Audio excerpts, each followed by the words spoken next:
देखिए, रीजन के पीछे एक रीजन होता है कि मैं 20 घंटे काम करता हूं एक दिन में। आपको सुन के थोड़ी सी हंसी भी, अगर कोई भी बड़ी चीज आपको कठिन लग गई या असंभव लग गई तो उसके पास इतनी सारी चीजें हैं कि उसकी कई पुश्तें कुछ ना भी करे तो शायद फर्क ना। सफल लोग सफल होते ही इसलिए है क्योंकि उनकी कई सारी बातें लोगों को पसती नहीं है। कहा जाता है कि इंसान को सबसे अधिक मोहब्बत अपनी औलाद से होती है।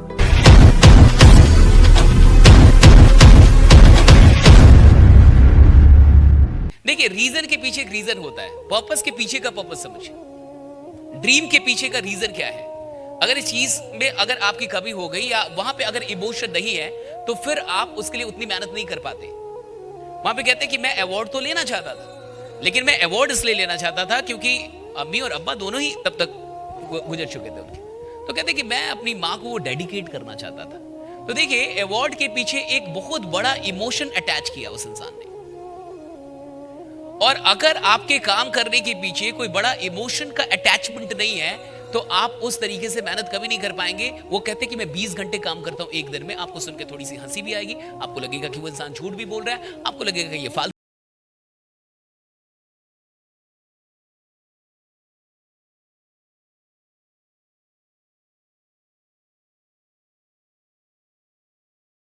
कठिन लग गई या असंभव लग गई तो एक बात तो शर्तिया मान लीजिए, वो बड़ी चीज कम से कम आपके पास नहीं आएगी क्योंकि आपने रोक दिया उसे।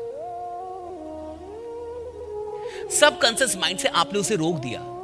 जैसे ही किसी भी बड़ी चीज को आप असंभव सोचने लगते हैं तो आप एक बहुत अच्छा काम करते हैं कि आप ब्रह्मांड को यह बता देते हैं कि मुझे यह मत भेजना, मुझे यह मत देना, क्योंकि यह आपने किया अपने लिए। आप देखिए, वो इंसान कहता है कि मेरे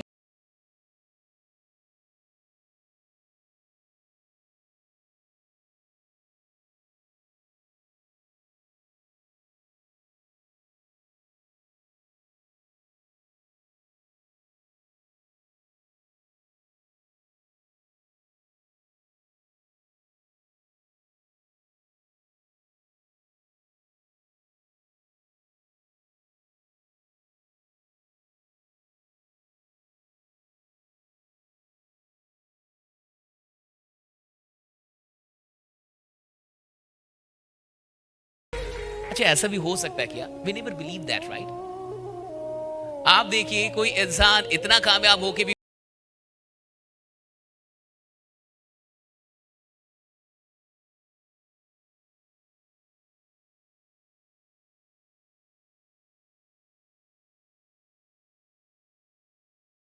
कहीं पे होता है तो अपनी औलाद से होता है। और वो इंसान काम और औलाद के बर्थडे में काम को चुन के और काम पे निकल जाता है। और उसके पीछे भी रीजन है उसका, क्या है? कि लोगों को मैं मुस्कुराने की, माय गॉड, मुस्कुराने का कारण ये तो बोला कि मैं इसलिए काम करता हूं। आज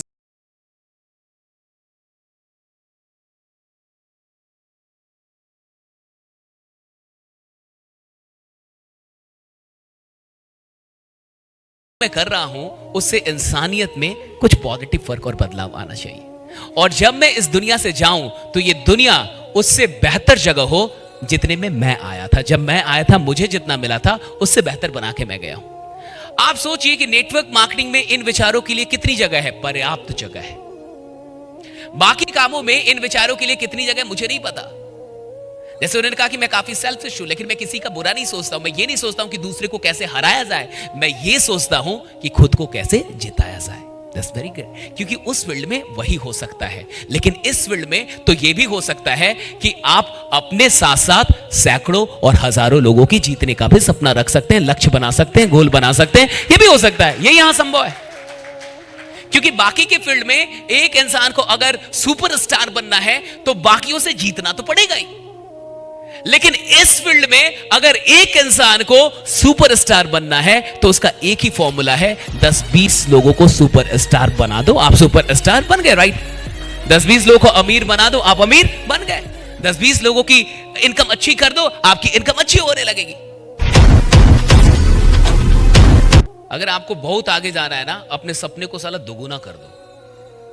अगर आपको बहुत आगे जाना है, अपने टारगेट को दुगुना कर दीजिए। अगर बहुत आगे जाना है तो अगर आप अपने आप की औकात को जानना चाहते हैं कि आप हैं कौन, अपने टारगेट को दुगुना करें।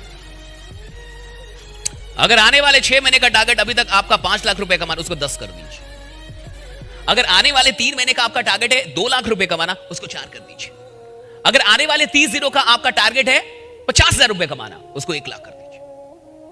जिस दिन आपने अपने टारगेट को दुगुना करना सीख लिया, आपने अपनी औकात को बढ़ाना सीख लिया। राइट? औकात बढ़ाने का एक ही मंत्र है, टारगेट को दुगुना कर देना। जो भी टारगेट आपने जीवन में लिया उसको दुगुना कर दीजिए, डबल।